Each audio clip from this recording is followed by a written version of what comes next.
जयपुर के दूदू इलाके में एक दिल दहला देने वाला मामला सामने आया है। यहाँ एक ही परिवार के 5 लोगों की लाश कुएं में मिली है। मृतकों में 3 बहनें थीं।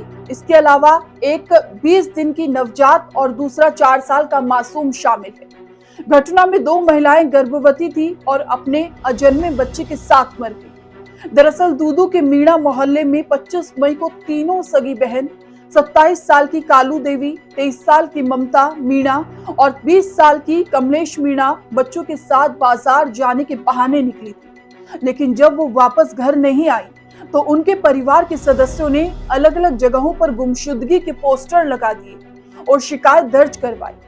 इसके बाद जब पुलिस ने इस मामले की तफ्तीश की तो तीनों बहनों और उनके बच्चों के शव शनिवार सुबह दूर नरेना रोड पर एक खेत में बने कुएं में मिले।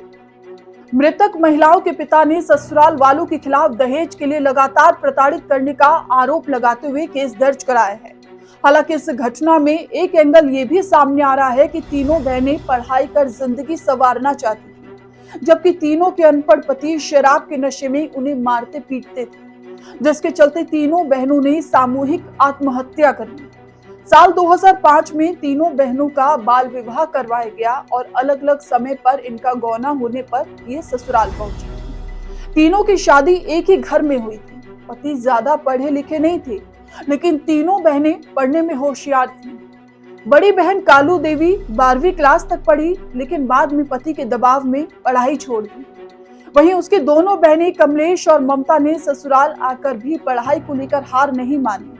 ममता एमए तो कमलेश बीए सेकेंड ईयर की पढ़ाई कर रही थी। पढ़ाई को लेकर मिलने वाले तानों और रोज रोज के झगड़ों से परेशान होकर तीनों बहनों ने सामूहिक सुसाइड कर लिया। तीनों महिलाओं में से एक ने व्हाट्सएप पर एक स्टेटस भी पोस्ट किया था, जिसमें उन्होंने लिखा कि वो अपने ससुराल वालों से परेशान हैं, इसलिए मर जाना बेहतर है। राजस्थान के जयपुर जिले के दूदू कस्बे में एक ऐसा मामला सामने आया जहां 3 बहनों ने 2 बच्चों के साथ आत्महत्या कर ली है। वहीं 2 बहनें प्रेग्नेंट भी बताई जा रही है, जिनमें 2 मासूम अनजन्मे बच्चों की भी मौत होने का मामला सामने आया है। अब ये आत्महत्या है या फिर हत्या, ये कहना अभी मुश्किल है, क्योंकि एक बहन ने मरने से पहले स्टेटस लगाया कि ऐसे घुट घुट के जीने से तो अच्छा है कि हम एक बार में ही मर जाए, क्योंकि सीधा सा आरोप था कि ससुराल वाले दहेज के लिए परेशान करते थे और साथ ही साथ उन्हें पढ़ने से भी रोकते थे। खेतों में काम करना ससुराल वाले चाहते थे कि खेतों में काम करे, पढ़ाई छोड़ दे। वहीं पर बहनें पढ़ लिख करके आगे बढ़ना चाहती थी, लेकिन ऐसे घुट घुट के जीने से 3 बहनों ने अपने 2 मासूम बच्चों के साथ मौत को गले लगा लिया। कई सवाल खड़े हैं कि आखिर हम 21वीं सदी में कहा जा रहे हैं। मामला पुलिस में है, जांच चल रही है, देखिए क्या सामने आएगा। लेकिन 3 बहनों और 2 मासूमों की आत्महत्या ने समाज पर कई सवाल निशान खड़े कर दिए। कैमरा पर्सन हरीश के साथ बीएल स्रोत, न्यूज़ बीन, जयपुर।